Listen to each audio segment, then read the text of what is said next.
Chapter 8. The Hegira. The morning of departure approached. If she was shaken, fearful, Jadwiga nevertheless looked ready for tests ahead of her. Polish ambassadors to her mother's court had returned to report that they were struck dumb by her appearance.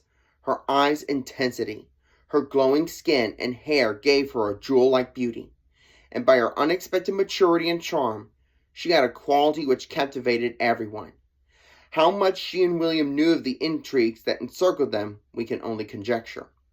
But whatever perils ahead their young imaginations conjured up, they faced them with confidence from the sure ground of their inviolable betrothal pact. Had either suspected that there would not be a speedy reunion in Krakow, these would have been different days. They were sad enough as it was. They refused to be separated, taking farewell rides together and spending other free hours during the final days of preparation for the long journey, in revisiting favorite spots along the river. As they watched the tawny waters, did they sense some secret relationship between this mighty onward-rushing stream and the fate that seemed to be carrying them where it would? They renewed their pledges repeatedly, promising to exchange full news chronicles each time a letter could be carried. By relays, a messenger might travel as fast as 60 miles in 24 hours. Ripe summer on the Danubian plains, ruby on their vineyards, russet on the unending rolling grainlands, in the villages dotting them, whose thatched roofs were lower than the clustering trees, autumn flowers filled the gardens, and bees hummed under the linden branches. There was as yet more dust than mud on the long road to the north. At this time of year, the magical Tatra mountains would glow like opals against the sky. The air would be filled with the resinous scent of pine and fir trees. Had she been starting forth with her mother and Mary and William, Jadwiga would have been all eagerness at the prospect of such a journey. But alone, and to what experience? She was brave. She was remembering her father and Saint Jadwiga and Saint Margaret, and listening to the fortifying counsel of priests and teachers. But she kept pathetically close to her family now. That day determined by contending forces arrived. Mary and Jadwiga, awake before dawn, stood by the familiar window. One drank the autumn air like wine. The lower river, the ridges winding eastward and westward, the town of Pest on the opposite Danube edge of the great valley stretching northward, all were waking in the first light. How they, so soon to be separated, loved every part of this world of beauty which belonged to them together. The whole hill was astir early. For days, officials, dames of honor, picked soldiers and knights wearing emblazoned surcoats over their armor, with hooded falcons clutching their gauntlets, had arrived from Poland to escort their prospective queen to her capital. Others from various parts of Hungary were crowding in on Pest and Buda, either to have just an onlooker's share in the historic event, or because they had been fortunate enough to be chosen to accompany King Louis's daughter part or all of the way. The assembling court of the heavy supply wagons, for oxen and horses and falcons and hounds, was a center of advance activity. The royal commissary was making ample provision for daytime and nighttime comfort in furnishings and food. This was to be a journey whose like the world had not seen. Their great King Louis's daughter was going away to be a queen. Theirs the duty of seeing that she lacked nothing on the long welcoming way. Perhaps it would be a crowded month before she reached Krakow. The activity without the palace was matched by that within, where young and old pressed for an opportunity to help in getting Jadwiga ready. As they hurried about, they and the group of Hungarian ladies to accompany her ran frequently to reassure Queen Elizabeth. Fortunately, things to be done so occupied her and Mary and Jadwiga herself that emotions which might otherwise have overwhelmed them were held in abeyance. With either Nicholas Gara or the Bishop of Veszprém or some other family counselor repeatedly appearing for orders or to offer advice, they had little time alone. Finally came the call to start. The supply wagons, those carrying the treasure chests filled with rugs and embroideries, silver table services, gold and jewels, already rumbled on their way. Pennants unfurled on the early wind. At the head of the forming cavalcade floated the church banner with its embroidered figure of St. Ladislaus, Hungary's patron saint who would protect them on their way. The swift eastern horses were saddled. Jadwiga's white one had been chosen from hundreds. Her saddle was inset with ivory. Yet she was to ride part of the way in the gilded coach. The escort of clergy and nobles and dames and the honored of Hungary's army were falling into line. The company might have been setting out from Paris. So many were the costumes and weapons copied from French models. Scarlet vied with green and purple, jeweled collar with gorgeously encrusted scabbard. Choristers in white carried branches of trees. Jadwiga's youth could not but respond to the beauty of her own white robe and blue velvet mantle embroidered with gold lilies of France. She carried a little traveling altarpiece. It looked like a small book with a silver binding. But when she opened it and set it up, there depicted in ivory of exquisite French workmanship were scenes from the Gospels, the flight into Egypt, the raising of Lazarus, the crucifixion. She would never be separated from this and from her rosary. Good Cardinal Dmitri of Estragon, who had performed this ceremony at Hainburg, and had long been her friend in Williams, and with him Bishop John of Ksanad and Dr. Jadwiga, who was now Bishop of Krakow, came to take over their charge. Jadwiga might have succeeded in holding back tears as she was determined to, had the group of weeping servants and friends not crowded about her.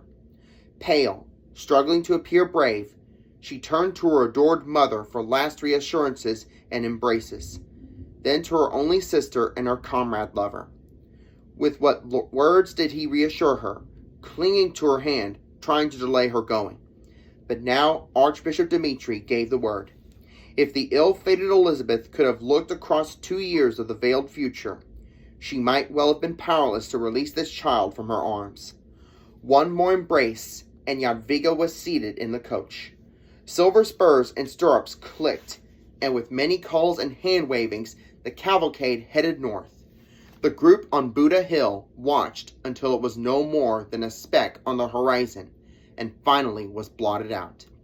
We can imagine that even then, William refused to go inside with the others, but remained long on the rampart, his eyes on the north. He would himself soon be leaving Buda. Vienna was not farther off, perhaps, and miles from Krakow than Buda was. But it seemed farther because Jadwiga and he had faced the Polish capital together from here. His father's court would be no quiet place to dream in. Troubles with Venice and Switzerland alone meant continuous military preparations. However, they would not succeed in holding him long in Vienna.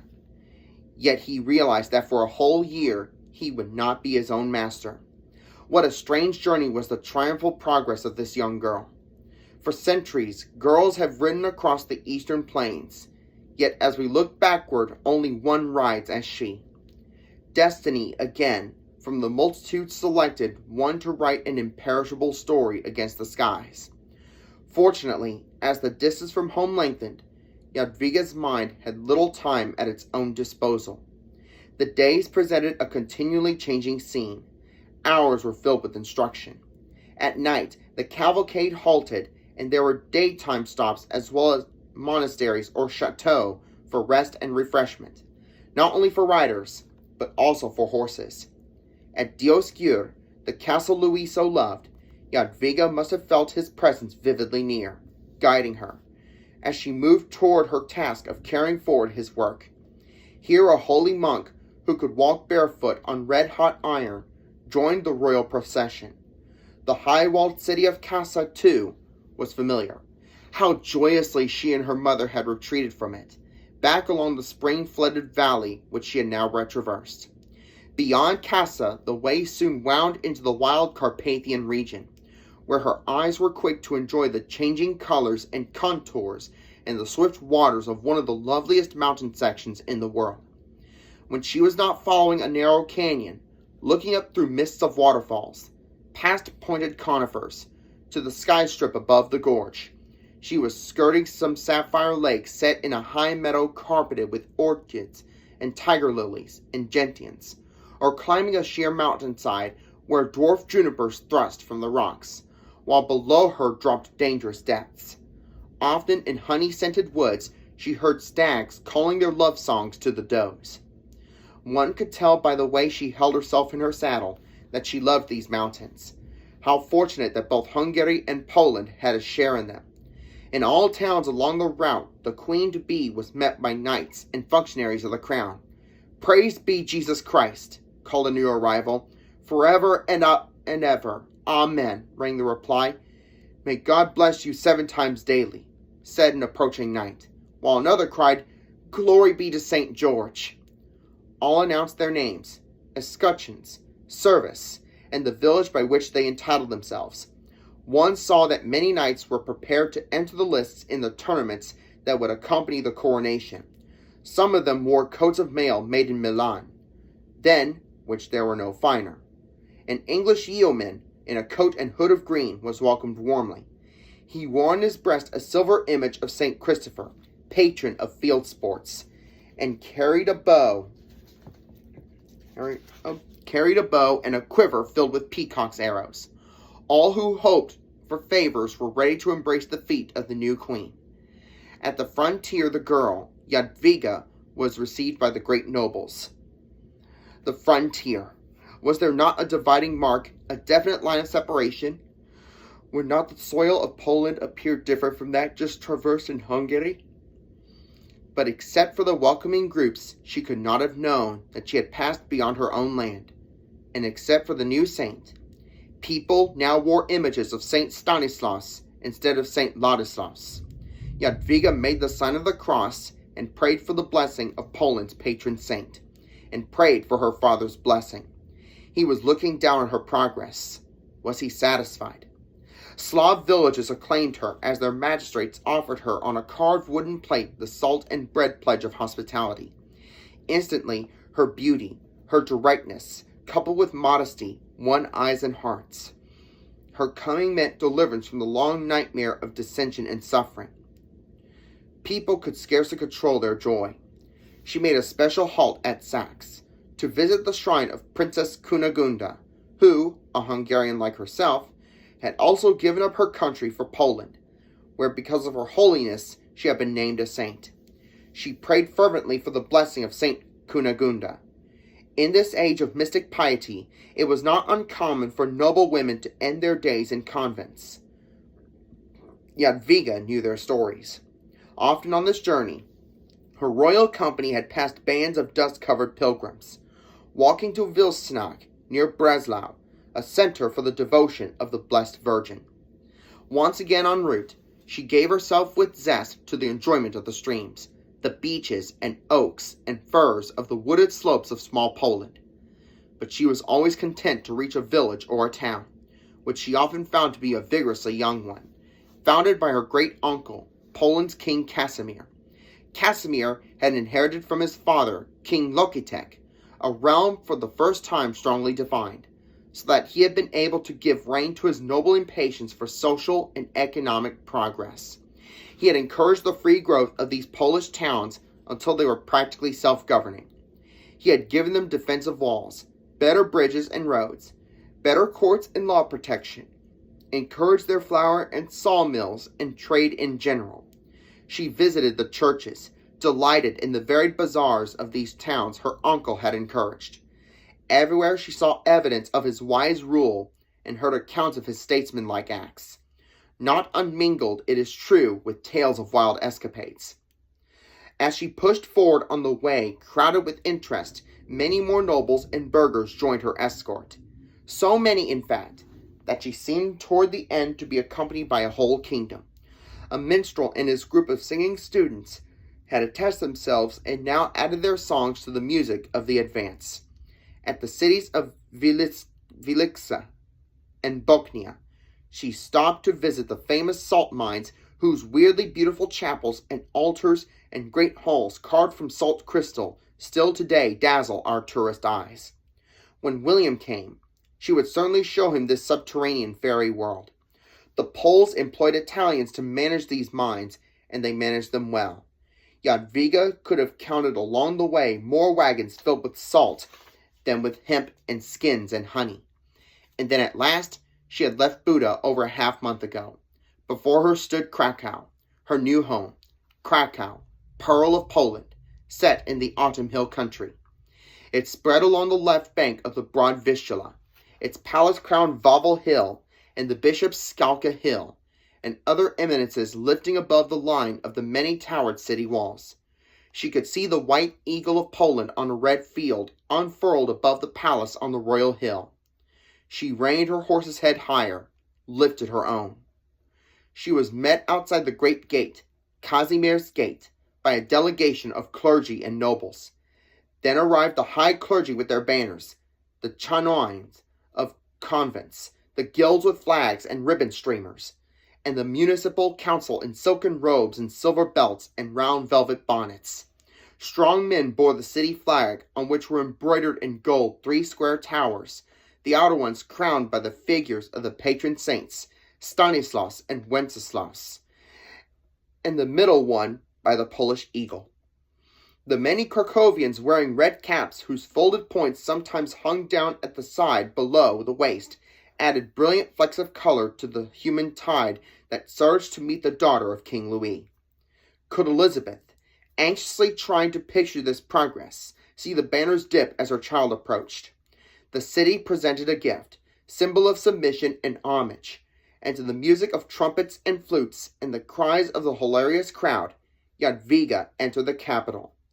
There she found that all that had passed so far had been only a prelude. Great bells sounded, bonfires flared in the enormous marketplace and open squares. Lanterns illuminated the streets.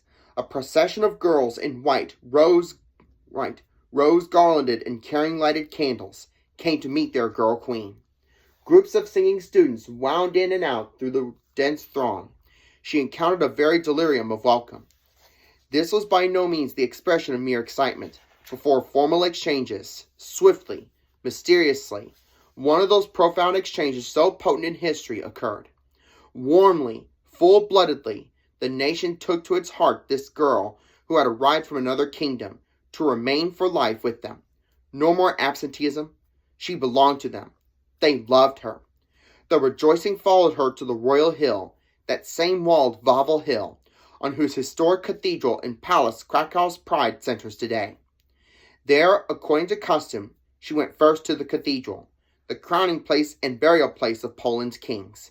She knelt below the high altar. The holy relics were brought out, and she kissed them, then offered her gifts. When at last she crossed the wide court that separated the cathedral from the royal residence, which at this time included 3 houses, she was, despite her vigor, beneath her silk and velvet robes, a very tired young girl.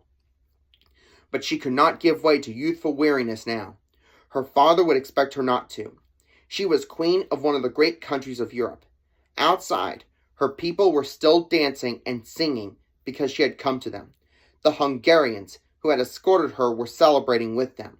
She was glad that her stone chamber with its simply vaulted ceiling was no longer, not so large as the neighboring one in which her great-uncle Casimir had died. She would have felt lonelier had it been. She was for the moment alone. Her Hungarian ladies were occupied with the chests and with finding their places in this new home. Her Polish attendants were yet strange to her. She walked to the stone steps leading up to the alcove window and 2 opposite window seats. It was not nearly so large a window as that in her mother's room. The casement was still open. Down below the tops of the trees of the steeply dropping hill lay the clamorous Slavic capital. A certain bell was ringing, and its tones held her ear. How smoothly the notes floated above the city and off towards the east. They seemed to be traveling east, where her mind pictured no barrier. Farther and farther on the air they would travel. Could they but carry southward across the Carpathians, sound above Buda a message to William and Mary, to her mother.